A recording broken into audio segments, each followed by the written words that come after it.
રાજ્ય સરકારના વિવિધ વિભાગોમાં હાલ ભ્રષ્ટાચાર ફૂલી ફાડી રહ્યો છે, તો પોલીસ પર અવારનવાર હપ્તાખોરીનો આરોપ લાગતા છે. તેમાંથી ટ્રાફિક પોલીસ પણ હવે બાકાત નથી. ત્યારે અરવલ્લી જિલ્લામાં ભ્રષ્ટાચાર ચરમસીમાએ પહોંચ્યો તેવો ઘાટ સર્જાયો છે, જેમાં રાત્રિના સમયે ટ્રક ચાલકો પાસે ટ્રાફિક પોલીસ 20 રૂપિયાથી 200 રૂપિયા સુધીની રકમ લેતા હોવાનો આક્ષેપ સાથેનો વિડીયો વાયરલ થવા પામ્યો છે. તો મળતી માહિતી મુજબ Aravalli national highway Vatanda toll ટેક્સે હાઈવે ટ્રાફિક પોલીસ દ્વારા ગેરકાયદેસર હપ્તાખોરી છેલ્લા કેટલા સમયથી ચાલી રહી છે. ત્યારે રાત્રિના સમયે રૂબરૂ ટ્રક ડ્રાઈવર પાસેથી ગેરકાયદેસર એન્ટ્રી પેટે પૈસા લેતા અને ટ્રકવાળાને પૂછપરછ કરતા પોલીસ દ્વારા ઉઘરાણું કરતા હોવાનું સામે આવ્યું છે. તો આ બાબતે કંટ્રોલ રૂમમાં ફોન કરી જાણ કરતા હાઈવે ટ્રાફિકની ગાડી પ્રભુ ચક્કર થઈ જવા પામી હતી. ત્યારે તે સવાલ થઈ રહ્યો છે કે શું આ અંગે ઉચ્ચ અધિકારીઓ અજાણ હશે કે પછી આ રૂપિયા ઉઘરાવવામાં તે ઉચ્ચ અધિકારીઓ સુધી જાય છે.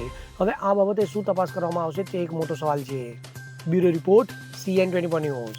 હવે જુઓ દેશ દુનિયાની તમામ ખબરો તમારી આંગળીના ટેરવે. ઉઠાવો મોબાઈલ અને Google Play Store પરથી ડાઉનલોડ કરો અમારી CN24 ન્યૂઝ મોબાઈલ એપ.